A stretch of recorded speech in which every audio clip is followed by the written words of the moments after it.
Hi అందరికీ. అందరు ఎలా ఉన్నారు? నేనైతే బాగున్నాను. మీరు బాగుండాలని మనస్ఫూర్తిగా కోరుకుంటున్నాను. పొద్దుగాల 5 గంటలకు పెట్టిన అల్లారం మోగుతూనే ఉంది, మోగుతూనే ఉంది. బంద్ చేస్తూనే ఉన్నా. 5 గంటల నుంచి 5:30 దాకా మోగి, మోగి, మోగి 6 గంటలకొచ్చింది. మళ్ళా ఇంకా 6 గంటలకైతే నిద్ర లేసాను. అసలు ఈ 1 వీక్ నుంచి పొద్దుగాల అస్సలు లేవాలనిపిస్తలేదు. రోజు లేచేసరికి 6, 6:15 అయితే అవుతుంది. ఇలా అవ్వడం వల్ల ఇంట్లో పనులన్నీ లేట్ అవుతుంది. ఇప్పటికి గూడా వాయిస్ చెప్తుంటే నిద్ర మబ్బుగానే ఉంది. ఏం జేయనో ఏమో! నాకెందుకింత బద్ధకం అయితుందో నాకే తెలుస్తలేదు. రాత్రి పడుకునే ముందే పొద్దుగాలనే లేవాలే, ఇగో పలానా పనులు కంప్లీట్ జేసుకోవాలా అని జెప్పేసి అనుకోని డైరీలో రాసుకొని మరీ పడుకుంటున్నాను. ఇగ తెల్లారంగానే 5 గంటలకు అలారం మోగుతది గదా! సర్లే ఈ ఒక్కరోజు మార్నింగ్ రొటీన్ వదిలేద్దాం అని జెప్పేసి మళ్ళీ పడుకుంటున్నాను. మస్తు అంటే మస్తు కష్టమైతుంది పొద్దుగాల లేవడము. రాత్రి పడుకోవడం కష్టమే, పొద్దుగాల లేవడము కష్టమే. ఏందో ఏమో! ఇగ పొద్దుగాలైతే నేను 6 గంటలకు లేషినా గదా! పిల్లలకి టిఫిన్ జేయాలి. ఏం చేయాలో గూడా అర్థమైతలేదు. మా సార్‌కేమో ఈరోజు ఫాస్టింగు. తనేమో టిఫిన్ తినడు గదా! అయితే పిల్లలకి ఏమన్నా ఉప్మా లాంటివి చేద్దామంటే మళ్ళా ఇగ మాకు అన్నయ్యతోని లొల్లి ఉంటదని జెప్పి నేనైతే చపాతీ చేస్తున్నాను. మా సార్‌నైతే ఎగ్ ఫ్రై చేయమనైతే జెప్పాను. ఎందుకంటే నేను లేచింది 6 గంటలకి. ఇంకా కిచెన్‌లోకొచ్చి మళ్ళా చపాతీ చేసి, ఎగ్ ఫ్రై చేసి, బయట ఊడ్చి, ఇల్లు ఊడ్చి, పిల్లల్ని రెడీ చేసే వరకు టైం అయితే అయిపోతదని చెప్పి మా సార్‌కి చేయమని చెప్తే తను ఆమ్లెట్ లాగా ఫ్రై అయితే చేసిండు. అయితే నేను చపాతీ చేస్తున్నాను. మా సార్ ఫ్రై చేసిండు. కానీ ఆ హీటర్ ఆఫ్ చేయకుండానే పోయిండు. స్నానానికి పోయిండు. "నువ్వు ఆఫ్ చేయి" అనైతే నాకు తర్వాత చెప్పిండు. అప్పుడు నాకు స్మెల్ వచ్చి నేను హీటర్ అయితే ఆఫ్ చేశాను. ఈలోపు ఎగ్ కొంచెం అడుగున మాడిపోయింది. ఇక మా సారేమో స్కూల్‌కి పోతుండు గదా! పొద్దుగాల లేవంగానే మా కన్నయ్య ఏందంటే, ఈరోజు నాకు ఉప్మా వద్దు, ఉప్మా వద్దని జెప్పేసి పంచాయతీ జేసిండు. అందుకే మా సారు తనకైతే రాసుకునే పని అప్పజెప్పిండు. అటు ఇటు పోతుండు. స్పెల్లింగ్స్ అన్నీ నన్నే అడుగుతుండు. ఇగ మా సారేమో స్కూల్‌కి పోతుండు. ఈయన మానతాడేమో ఈ విషయం అంటే అస్సలు మానడు మా సారు. పొయ్యే ముందు గేట్ కాడికి పోయి నాకు పనులు చెప్పడం అయితే స్టార్ట్ చేస్తాడు. నాకప్పుడు ఆ టైంలో ఆయన చెప్తే మస్తు చిరాకొస్తది. ఎందుకంటే మనం రోజు చేస్తూనే ఉంటాం గదా! అదొకటి ఉన్నది లేనిది ఎక్స్‌ట్రా పని చెప్తే నాకు కోపమే వస్తది. ఇంక వాళ్ళైతే స్కూల్‌కెళ్ళిపోయిండ్రు. ఇక వంట పనైతే స్టార్ట్ జేసుకోవాలి. పిల్లలైతే స్కూల్‌కైతే పంపించేసాను. ఇంకా వాళ్ళైతే వెళ్ళిపోయారు. ఇంట్లో పనైతే టిఫిన్ వరకు అయిపోయింది. టిఫిన్ వరకు అంటే గిన్నెలు ఇవన్నీ తోమేశాను. ఇంకా వంట చేయాలి. ఈరోజు ఏకాదశి. మా సార్ అయితే ఫాస్టింగ్ ఉంటుండని చెప్పినా కదా! సో మా కోసం ఏదైనా వంట చేసుకోవాలి. ఫస్ట్ నేను వంట స్టార్ట్ చేయాలా, కిచెన్ క్లీన్ చేయాలా అర్థమైతలేదు. మనమేమో ఏదైనా ఒక పనిని ఒక్కరోజు మనం చేయాలనుకుంటే చేయాలనుకున్న రోజే ఆ పని అయితే కంప్లీట్ చేసుకోవాలి. లేదు అంటే దాని నెక్స్ట్ డే ఇట్లా వారం కొద్దీ, వారం కొద్దీ నేను ఈ పని చేస్తాను అని చెప్పి అది ఊకే పోస్ట్‌పోన్ అయితూ ఉంటే మళ్ళీ స్టార్ట్ చేసినాక కూడా ఆగిపోతే ఆ పని అయితే చేయాలనిపియదు. ఈరోజు నా సిచ్యువేషన్ కూడా అదే. నేను సాటర్డే రోజైతే డబ్బాలన్నీ తీసేసి తోమేశాను. ఆ రోజు వర్షం పడింది. అవి ఆరలేదు. కానీ సండే అన్నా కంప్లీట్ చేయాలి కదా! సండే ఇంట్లో పని చేసుకునే వరకు 11 అయింది. మళ్ళీ పిల్లల్ని చదివించి ఒక షార్ట్ వీడియో అయితే అప్లోడ్ చేశాను కదా! దానికోసం కుస్తీలు పడే వరకు 3:00 అయిపోయింది. మళ్ళీ వాయిస్ చెప్పి ఎడిటింగ్ చేసుకొని అప్లోడ్ చేశాను. 4 అయింది. ఇక ఆ టైంకి నేను ఏం చేయని చెప్పుర్రి. మళ్ళీ ఈ పనంతా నేను స్టార్ట్ చేయలేను అని చెప్పేసి నేను ఐబ్రోస్ చేయించుకోవడానికన్నా బయటికి పోదాం అనుకున్నాను. అయితే అప్పుడే పిల్లలకి ఇక్కడ డాన్స్ నేర్పిస్తున్నారని చెప్పేసి మేడం వాళ్ళైతే కాల్ చేసి తీసుకురండి అని అయితే చెప్పారు. ఇక్కడ 26th రోజు ఓనం కదా! అయితే ఇక్కడ ఓనం సెలబ్రేషన్స్ చేస్తారు. మమ్మల్ని లాస్ట్ 2 ఇయర్స్ వరకు ఇన్వైట్ చేశారు. కానీ 2 ఇయర్స్ నుంచి ఇన్వైట్ చేయలేదు. ఎందుకు అంటే బీహార్ వాళ్ళు ఏమంటున్నారంటే, మీరు ఓనం కదా, మీరు కేరళ వాళ్ళు, మీరు ఒక్కరే చేసుకోవాలి, మీరేమో మమ్మల్ని కలుపుకుంటలేరు. కాకపోతే బీహార్ వాళ్ళకి కలకత్తా అదే బెంగాల్ వాళ్ళకి చెప్పట్లేదు కానీ ఇలా సౌత్ వాళ్ళకి, ఒడిస్సా వాళ్ళని, పంజాబ్ వాళ్ళని వీళ్ళందరినీ మీరు కలుపుకుంటారు. అప్పుడు మమ్మల్ని కూడా కలుపుకోవచ్చు అని చెప్పేసి ఏదో డిస్కషన్ జరిగిందంట. అప్పుడు ఇంకా 2 ఇయర్స్ నుంచి మమ్మల్ని అయితే పిలవలేదు. కానీ ఈసారి అయితే మమ్మల్ని ఓనం సెలబ్రేషన్స్కి అయితే పిలిచారు. మేము కూడా మనీ ఇచ్చాము. ఫ్యామిలీకి ఏమో 500 అంటే, సింగిల్ అయితే 300 అంటే మా సార్ అయితే పే చేసిండు. ఇంకా ఆడ చిన్న చిన్న డ్యాన్స్ పర్ఫార్మెన్స్లు ఇవన్నీ ఉంటాయి కదా, మంచిగా సెలబ్రేషన్స్ అయితే అవుతాయి. పిల్లల్ని ప్రాక్టీస్ కోసం నిన్న ఈవినింగ్ 4:00 అయితే పంపించిన. వాళ్ళని పంపించిన తర్వాత ఇంకా నేను బయటికి వెళ్ళలేను కదా, మళ్ళీ వాళ్ళని ఎప్పుడు తీసుకురావాలి ఇదంతా చూసుకుంటూ ఉండిపోవాలి. అందుకే ఇంకా నేనైతే పోలేదు. ఇక అంతే, ఇక అనుకున్న పనులన్నీ ఈ వారం నుంచి అయితలేవు, నాకు అంత ఎనర్జీ కూడా ఉంటలేదు. ఈ రోజు ఈ పని నాకు చేయాలని అస్సలు అనిపిస్తలేదు, కాకపోతే నేను ఈ పని అయితే కంప్లీట్ చేసి తీరాలి. ఈ కంప్లీట్ చేస్తేనే రేపటి నుంచి బ్లాగ్స్ అనేది రెగ్యులర్గా తీసుకోగలుగుతాను. ఇప్పుడు ఏం చేస్తా అంటే వంట చేయను, ఫస్ట్ కిచెన్ మొత్తం సదిరేసుకుంటాను. ఆడ సామాన్ పెట్టినా కదా ఫ్రిడ్జ్ కాడ, ఆ సామాన్ ఇంకా అట్లనే ఉంది. ఇది చదువుకున్న తర్వాత బట్టలు ఆరేసి వంట అయితే స్టార్ట్ చేస్తాను. అంతవరకు ఇంకా వంట అయితే చేసుకోను. ఈరోజు ఏంటంటే నేను జాబ్ కూడా చేసుకోలేదు, ఇంట్లో బనానాస్ ఉన్నాయి, బనానాస్ తిని పని అయితే చేస్తాను. మరి ఇంకెందుకు లేటు పని చేద్దామా. ఇగో ఈ రోజు నేను ఈ డ్రెస్ వేసుకున్నాను కదా, కొంచెం కాలు పైకంట కనిపిస్తుంది. ఈ డ్రెస్ ఏంటి అంటే కుర్తా టాప్ సెట్, కానీ టాప్ బాగుంది, కుర్తా కూడా బాగుంది. అయితే టాప్ ఇట్లా మనం మోకాల కింద వరకు లెంత్ వచ్చింది, హ్యాండ్స్ ఏమో హాఫ్ వరకు వచ్చింది. నేను తీసుకున్నది వచ్చేసేది ఎస్ సైజు. దీని ఇంకా నేనైతే కుట్లు వేయలేదు. అయితే నాకు కొంచెం కుట్లు వేయడము, క్లాత్ ఎక్కువ ఉంటే వేస్తే సెట్ అవుతుంది. కొన్నిసార్లు కుట్లు వేయడం నాకు సరిగ్గా సెట్ అవ్వదు. ఎట్లా అంటే ఇక నేను కుట్లు వేసాను అనుకో, ఇక్కడ చెస్ట్ దగ్గర టైట్గా కనిపిస్తుంది, అంటే టైట్ ఏముండదు, టైట్ కుట్టినట్టుగా అనిపిస్తుంది, ఇక్కడ లూజ్ ఉన్నట్టు కనిపిస్తుంది. అందుకే నాకు ఈ డ్రెస్కి ఎట్లా స్టిచ్ చేయాలో అర్థమవుతలేదు. క్లాత్ కూడా ఏం లేదు, మొత్తం ఇలా స్ట్రేట్గా ఉంది. ఒకవేళ నేను ఇట్లా జస్ట్ ఇట్లా ఒక కుట్టేసినా కూడా ఈడ టైట్ ఉంటుంది, మళ్ళీ ఈడ పొట్ట షేప్ కనిపిస్తుంది అని చెప్పేసి కుట్లేయలేదు. మొత్తానికి డ్రెస్ అయితే ఎందుకు నాకు నైట్ వేసుకున్న ఫీలింగ్లో అయితే నేను ఉన్నాను. కాకపోతే వేసుకున్నాం కదా, ఇంకా రిటర్న్ పెట్టడానికి ఏమి ఉండదు. చూద్దాం, ఇక కుట్లేయాలి, లేకపోతే ఇంటికి వెళ్ళిన తర్వాత మా అక్కలతో నేర్పించుకుంటాను. ఒకవేళ మీకు ఎవరికైనా కావాలంటే లింక్ అని కామెంట్ చేయండి. ఎట్లా అంటే కంఫర్టబుల్గా ఉంది, కానీ నాకు ఇట్లా స్ట్రేట్గా అనిపిస్తుంది, ఒకే లైన్ లాగా అనిపిస్తుంది. కానీ కుట్లేసి మాత్రం ఇట్లా ఉంటుంది, కానీ నేను కుట్లేసుకోను, ఎందుకంటే నాకు కూడా సరిగ్గా రాదు. ఇక పని అయితే చేస్తాను, ఏం చెప్పానో ఏమో నాకే తెలియదు, కానీ ఏదో ఒకటైతే మీకు చెప్పిన. మరి మీ అందరికీ ఏమర్థమవుతుందో కామెంట్ అయితే చేసి చెప్పరు. ఓకే, ఉంటాను, పని చేస్తాను, ఉంటాను. కాదు కాదు కాదు పని అయితే చేస్తాను. నేను వీడియోలో మధ్యలో మాట్లాడొద్దు అనుకుంటాను, కొన్నిసార్లు మాట్లాడాలనిపిస్తుంది. మాట్లాడింది ఏమన్నా 1 మినిట్ 2 మినిట్లు మాట్లాడితే ఎవరైనా వింటారు. గట్లా 3 మినిట్స్ 3.5 మినిట్స్ మాట్లాడితే మీ అందరికి కోపం వస్తుంది కదా. మరి ఇట్లా వీడియోలో మధ్యలో మధ్యలో మాట్లాడుతుంటే మీకు నచ్చుతుందా? లేదు అంటే వీడియో రికార్డ్ చేసిన తర్వాత వాయిస్ చెప్పడం మీకు నచ్చుతుందా? కామెంట్ అయితే చేసి చెప్పుర్రి.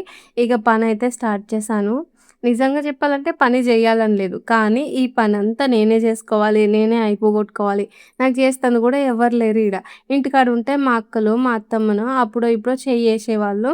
కానీ ఈడైతే అట్లా లేదు కదా, ఇక అందుకే స్టార్ట్ చేసిన. కిచెన్‌లో అయితే ఫస్ట్ ఆడ బియ్యం బస్తా అయితే పెట్టేసిన. తర్వాత ఇంకొక బుట్టిలో ఆనియన్స్, తర్వాత పొటాటోలు పెడతా. మళ్ళా వెల్లిపాయలు ఉంటాయిగా, అవి కూడా నేను పప్పులోకి, పచ్చడిలోకి, పప్పుచారులోకి యూజ్ చేస్తాను కదా, అవి కూడా అక్కడనే పెట్టేస్తా. ఇక ఈ డబ్బాలు ఉన్నాయి కదా, ఇవైతే నిన్న తోమేశాను. వర్షం వచ్చింది కదా, నిన్న డబ్బాలు ఆరలేదని చెప్పేసి ఈరోజు క్లీనింగ్ అయితే స్టార్ట్ చేశాను. అసలు ఈరోజు నాకెంత హడావిడి అయిందంటే నేను మాటల్లో చెప్పలేను. ఈ పనంతా అయ్యేసరికి 12:30 అయింది. మళ్ళా పోయి నేను కన్నయ్యని తీసుకొచ్చిన. కన్నయ్యని తీసుకొచ్చిన తర్వాత కూడా నాకు ఫుల్ పనుండే, వంట చేయాలి. మళ్ళీ ఈలోగానే ఒక చిన్న కేక్ చేయమని అయితే చెప్పారు. ఇక అది చేయాలా, ఈ వంట చేయాలా, ఇంటి పని చేయాలా, కొద్దిసేపు అయితే తల బాదుకున్నట్టు అయితే అయ్యింది. ఇక ఫస్ట్ ఏం చేశానంటే ఇప్పుడు 12:30 బిఫోర్ ఇదంతా ఫస్ట్ అయితే ఈ డబ్బాలలో పిండిలు అవన్నీ అయితే వేసేసుకున్నాను. ఎట్లా అంటే ఇవి కొంచెం ఎక్కువ మనం క్వాంటిటీలో తీసుకొస్తాం కదా, పిండిలు కానీ లేకపోతే పప్పులు అలాంటివి, అవన్నీ దాంట్లో అయితే పెట్టేస్తాను. కిందనేమో అదొకటి బొంగులు మిక్చర్ కలిపిన డబ్బా ఉంటుంది, ఇంకోటేమో ఏదన్నా స్నాక్స్ వేసినప్పుడు అది వేయడానికి ఆ డబ్బాని కొంచెం ఖాళీగా ఉంచుతాను. అక్కడైతే ఆ డబ్బాలన్నీ పెట్టేస్తాను. లేవు అంటే కిచెన్‌లో స్పేస్ ఏం లేదు కదా, ఎక్కడ పెట్టడానికి ఉండదు. ఇక మా సారు పుట్నాలు తెస్తాడు. పుట్నాలు ఏంటి అంటే నేను పల్లి చట్నీలోకి వేస్తాను.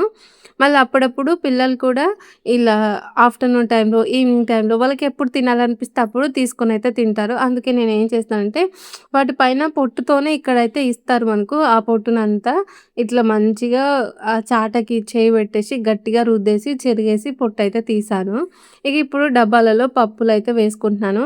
నేను సామానంతా ఒకటేసారి అయితే తెచ్చుకుంటాను. మా ఇంట్లో ఎప్పుడైనా సరే అన్నీ ఉంటాయి. అన్నీ అంటే అన్ని రకాల పప్పులు, మిల్ మిక్కర్సు, బఠానీలు, శనగలు, పెసర్లు, బొబ్బర్లు ఇవన్నీ అయితే ఉంటాయి. నేను అవన్నీ వాడుతూనే ఉంటాను. కాకపోతే తక్కువగా చూపిస్తూ ఉంటాను. ఇగ ఇప్పుడైతే ఈ డబ్బాలలో పప్పులు ఇవన్నీ అయితే వేసుకున్నాను. అయితే మా సారు మినపప్పు తేవడం మర్చిపోయినట్టుడు. మినపప్పును, ఎర్రపప్పు అయితే చెప్పిన. ఈ 2 తీసుకురాలేదు. మిగతావన్నీ అయితే తీసుకొనొచ్చిండు. అయ్యో! ఎర్రపప్పు డబ్బాలో ఉంది గదా! అందుకేనేమో నేను ఎర్రపప్పు చెప్పలేదేమో. మినపప్పు అయితే జెప్పిన. ఇగ ఈడనేమో ఒక డబ్బాలోనేమో సబ్జా గింజలు, ఇంకో డబ్బాలోనేమో శనగలు, క్యాషు, ఆల్మండ్స్ అయితే ఉంటాయి. ఇక ఇప్పుడు డబ్బాలన్నీ సదిరేసుకుంటున్నాను. నేను పప్పుల డబ్బాలన్నీ ఇట్లా కిందయితే పెడతాను. ఇంకొక డబ్బా మిస్ అయితుంది. అదే ఇంకొక పప్పు మిస్ అయితుంది అనుకున్నాను. కానీ శనగపప్పు దాంట్లోనే నేను కందిపప్పు అయితే పోషిన. నేను చూసుకోలే. ఈడ కందిపప్పు మా సారు ఎట్లా తెస్తాడంటే పొట్టున్న పప్పు తెస్తాడు. కానీ ఈరోజు తెచ్చిన పప్పు ఏంటంటే పొట్టు లేదు. నేనది శనగపప్పు అని జెప్పేసి నేను ఆ డబ్బాలోనే వేశాను. తర్వాత డబ్బా కనిపియలేదు. ఇగ ఏందా అని జూస్తే ఉన్న శనగపప్పులోనే కందిపప్పు అయితే కలిపేసాను. ఇక ఇప్పుడు పైనుంచి అంతా 2 సెపరేట్ అయితే చేసి డబ్బాలన్నీ ఇక్కడ సదిరేసుకున్నాను.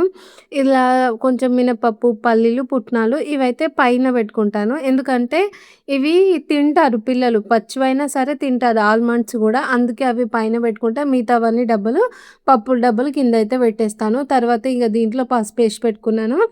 ధనియాల పొడి, తర్వాత షుగరు, సాల్టు ఇవన్నీ అయితే ఫిల్ చేసుకున్నాను. ఇంకా గ్రోసరీస్ అయితే రాలేదు. ఇవన్నీ నేను చూపించినయి షాప్ దగ్గర నుంచి తీసుకునే సామాన్లు. గ్రోసరీస్ కూడా రేపో, ఎల్లుండో వస్తాయి. అవి కూడా సదిరేసుకోవడం అయితే చూపిస్తాను. ఇవేంటి అంటే నేను ఒక నెల కోసం ఈ సామాన్లు తీసుకుంటే నాకు 1 ఆర్ 2 మంత్స్ పైనే వస్తాయి ఇవన్నీ. ఇప్పుడు పసుపు ఉంది గదా! అది 3 మంత్స్ వరకొస్తది. మా సార్ ఏంటంటే ఒకటేసారి అన్నీ మంచిగా ఎక్కువనే తెస్తాడు. 10 రోజులకి, 20 రోజులకి లేకపోతే 5 రోజులకి అయిపోయేటట్టయితే తీసుకురాడు మా సారు. ఇగ అందుకే అన్నీ నిండుగా ఉంటాయి. అన్నీ మంచినే ఉంది గానీ, వాటినన్నిటిని కాపాడుకోవడం ఇగ నాకదొక పెద్ద టాస్క్ అన్నట్టు. ఏదైనా ఖరాబ్ అయితదేమో అని భయంతోనే బతకాల్సొస్తది. ఇక నేను కన్నయ్యని తీసుకొస్తానికైతే పోయినా. పోయిన తర్వాత వాళ్ళ ఉపాధ్యాయురాలు ఒక చిన్న కేక్ చేయమనైతే చెప్పింది. అయితే నేనేమన్నానంటే, "నేను చెయ్యను" అని జెప్పాను. ఎందుకు అంటే అప్పటికి టైమొచ్చేసి 12:40 అవుతుంది. అప్పుడు తను జెప్తే నేను బోయి మళ్ళా వంట జేయాలె. కిచెన్ క్లీనుంది. ఇదన్నిటికన్నా పెద్దది ఏంటంటే విప్పింగ్ క్రీమ్ తీసి బయట పెట్టాలి. అది ఫస్టు ఐస్ లాగా ఉంటది గదా! లిక్విడ్ ఫామ్‌లోకొచ్చిన తర్వాత దాన్ని బీట్ చేయాలంటే ఇదంతా ప్రాసెస్ ఉంటది. కష్టమైతది. నేను చెయ్యను అనైతే జెప్పాను. మళ్ళీ మేడం అయితే 9 వరకు ఇచ్చినా గూడా పర్లేదు అన్నట్టుగా చెప్పింది. ఎట్లాగో తొందర పెట్టట్లేదు గదా! 9 అంటే కొంచెం టైం ఉంటది. మా ఇంట్లో మా సారు గూడా నాకు సపోర్ట్ జేస్తాడు అని జెప్పేసి, నేను ఇంకా సరే చేసిస్తాననైతే చెప్పాను. ఇక ఇంటికి రాగానే ఫస్ట్ నాకున్న పనే గుర్తుకొచ్చింది. నేను ఆ డబ్బాలన్నిటిని తీసి పెట్టేసాను గదా! అదంతా ఊడ్చాలి. మళ్ళా కిందున్న గ్రోసరీస్ అయితే సదరాలి గదా! ఫాస్ట్‌గా అదన్నీ ఒక దాంట్లో ఏసేసి ఇల్లయితే ఊకేశాను. ఇక వంట ఏం జేయాలి? కూర చేయడము పెద్ద పని గదా! అందుకే ఆలుగడ్డ, మిక్కర్స్ ఏసేసి పులావ్‌లాగా వండేశాను. వండిన తర్వాత ఈ కేక్ అయితే స్టార్ట్ చేశాను. ఇప్పుడు నేను చేయాల్సిన కేకొచ్చేసి అది చాక్లేట్ కేక్ చేయాలి. అది గూడా వితౌట్ ఎగ్‌తోని. ఇగ నేను ఆ పులావ్ పొయ్యి మీద పెట్టేసి ఈ కేక్ బ్యాటర్ కలుపుకునే లోపే 2:15 అయిపోయింది. మా సారయితే స్కూల్ నుంచొచ్చిండు. ఫ్రీ హీట్ అయితే పెట్టిన తర్వాత కేక్ టిన్ పెట్టుకున్నాను. హాఫ్ కేజీ కేక్ అయితే చేస్తున్నాను. ఎప్పుడైనా సరే నేను చేసిన కేక్ చూసుకుంటే నేను చాలా హ్యాపీగా ఫీల్ అయిపోయేదాన్ని. మురిసిపోయేదాన్ని మంచిగా చేసినా అని. కానీ ఈసారైతే నేను చేసిన కేక్‌కి అసలు నాకు సాటిస్ఫాక్షనే లేదు. వాళ్ళకి నచ్చుతుందో లేదో అనే ఆలోచనే నాకు ఎక్కువైపోయింది. పనెక్కువైంది. కేక్‌కి సంబంధించిన ప్రాసెస్ గూడా సరిగ్గా చేయలేదు. నాకు ఫస్ట్ టైమ్ అర్థమైంది. అర్జెంట్ ఆర్డర్స్ ఉంటే తీసుకోవద్దు అని. నేనెప్పుడైనా కేక్ చేస్తే ముందు రోజే ఏం చేస్తానంటే డీప్ ఫ్రిడ్జ్‌లో నుంచి ఆ క్రీమ్ తీసేసి నార్మల్ ఫ్రిడ్జ్‌లోకైతే పెట్టేస్తాను. అప్పుడు అది కూల్ అవుతూనే లిక్విడ్ ఫామ్‌లోకైతే వస్తది. కానీ ఈరోజు అది చాలా ఐస్‌గా ఉంది గదా! అని జెప్పేసి నేను ఆ క్రీమ్‌ని తీసి బయట పెట్టినా. అది కూడా ఏసీ రూమ్‌లోనే పెట్టినా. కానీ క్రీమ్‌లో చిల్‌నెస్ అనేది పోయింది. కాకపోతే క్రీమ్ కూల్‌గానే ఉంది. ఎంత విప్ చేసినా విప్ అయితలేదసలు. నాకైతే బాగా చిరాకొచ్చేసింది. మళ్ళీ నేనేం చేశాను, ఆ క్రీమ్‌ని పక్కన పెట్టేసి మళ్ళా ఇంకో 250 ఎంఎల్ కప్‌తో విస్క్‌తోని క్రీమ్ తీసుకొని బీట్ చేశాను. అది బీట్ అవ్వట్లేదు. మొత్తం సాఫ్ట్‌గానే ఉంటుంది. స్టిఫ్ పీక్స్‌లోకి రావట్లేదు. ఎంత చేసినా కూడా ఇంతే ఉంటుందని జెప్పేసి నాకు చాలా కంగారొచ్చింది. అప్పటికి టైం అయితే 5 అయితుంది. నేనింకా ఐసింగ్ గూడా కంప్లీట్ చేసుకోలేదు. ఇగ నేను ఒక్కటే ఫిక్స్ అయ్యాను. ఐసింగ్ స్టార్ట్ చేశాను. అప్పుడు ఏమనుకున్నానంటే కేకు ఇలా చేస్తుంటే క్రీమ్ అనేది మెల్టింగ్, ఫినిషింగ్ ఇదంతా రాలేదనుకో నేనైతే చేస్తాను. కానీ ఆ కేక్ మేమే తింటాం. వాళ్ళకి చెప్తాను టైం కుదరలేదు. మీరు చెప్పిన కేక్ అయితే నేను చేయలేకపోయానని జెప్పేసి చెప్తాననైతే అనుకున్నాను. కానీ ఫినిషింగ్ ఇదంతా చేసిన తర్వాత ఓకే అనిపిచ్చింది. కానీ క్రీమ్ మాత్రం సాఫ్ట్‌గానే ఉంది. స్టిఫ్‌గా అయితే లేదు. ఇంక నేను ఆ ప్రాసెస్ అంతా ఏసీలో కూర్చొనే చేశాను. ఫస్ట్ ఇంకా చేశాను. క్రీమ్ ఇట్లా అప్లై చేస్తుంటే గూడా క్రీమ్ అనేది కొంచెం మెల్టింగ్‌గానే ఉంది. స్క్రాపర్‌తో కూడా లైట్‌గా స్క్రాప్ చేశాను. ఎంత జాగ్రత్తగా చేశానో క్రీము. ఐసింగు, అదే క్రంబ్ కోడు, తర్వాత ఫినిషింగు, డిజైను ఇదంతా 1 అవర్‌లో కంప్లీట్ చేసేసాను. 6 అయిపోయింది. ఇక 6:00కి కేకుని చూసిన తర్వాత ఒక హోప్ వచ్చింది కొంచెం. ఒక 50% ఎట్లా అంటే మంచిగానే చేసినా. కాకపోతే ఇదంతా కూల్‌నెస్ అవ్వలేదు కాబట్టి సెట్ అవ్వదేమో అనుకున్నాను. వాళ్ళకి ఇవ్వాలా? వద్దా? అని కూడా నేను ఆలోచించాను. ఆలోచించిన తర్వాత ఆ మేడంకైతే చెప్పాను. తనైతే ఓకే అనైతే చెప్పింది. ఎందుకంటే ఇప్పుడు మనకు వాళ్ళు వెంటనే 7కి అట్లా కేక్ కట్ చేసినా కూడా కేకు ప్రాపర్‌గా కూల్ అవ్వలేదు అనుకో, క్రీమ్ కట్ చేసిన తర్వాత స్టిఫ్‌గా అనిపియదు. మెల్టింగ్‌గా అనిపిస్తది. ఎట్లా అంటే కొంచెం మెల్టింగ్‌గానే అనిపిస్తది. ఇప్పుడు ఫ్రిడ్జ్‌లో పెట్టినామనుకో మెల్ట్ క్రీమ్ అయినా సరే కొంచెం స్టిఫ్‌గా అయితది. కానీ ఈళ్ళైతే మరి పెట్టేంత టైం ఉందో లేదో నాకు తెలవదు గదా! కొంచెం టెన్షన్ పడ్డాను. కానీ లాస్ట్‌కి వాళ్ళు చెప్పిన మాటని నేను చాలా హ్యాపీగా ఫీల్ అయ్యాను. ఇంత మంచి టేస్ట్‌తోనున్న కేక్‌ని నేను ఇప్పటి వరకు తినలేదు. చాలా అంటే చాలా బావుంది. ఫ్లేవర్ గూడా చాలా రిచ్‌గా ఉందనైతే జెప్పిండ్రు. ఆ ఒక్క మాటతోనే సంతోషం అనిపిచ్చింది. ఒక పని మీద ఇష్టం ఉంటే టైం ఉన్నా లేకపోయినా గూడా కష్టపడి జేయాలని అనిపిస్తది గదా! కానీ అట్లా గాదు. ఖచ్చితంగా టైం ఉంటేనే జేయాలి. లేకపోతే బ్యాడ్ రివ్యూ ఒస్తదేమో అని జెప్పేసి పదే పదే ఆలోచించాల్సొస్తది. 6:30 తర్వాత మళ్ళా నా ఇంట్లో పనులన్నీ స్టార్ట్ చేసుకుంటూ మా సార్‌ని, పిల్లల్ని మస్తు తిట్టినా. ఎట్లా అంటే నా భయానికి ముగ్గురు సప్పుడుగా అంట నోరు తెరవకుండా కూసుర్రు. కొన్నిసార్ల మన వైపు తప్పు లేనప్పుడే గదా! మనం మన కోపమంతా చూపిచ్చేది. ఈరోజు గూడా గట్లనే ఇగ వాళ్ళు పని వాళ్ళు చేసుకుంటున్న, నా పని నేను చేసుకుంటున్నా. ఇక వీడియో అయితే అయిపోయింది. వీడియో నచ్చితే లైక్ చేసి ఛానెల్‌ని సబ్స్క్రైబ్ చేయండి. Okay friends. బాయ్ మరి. Good night.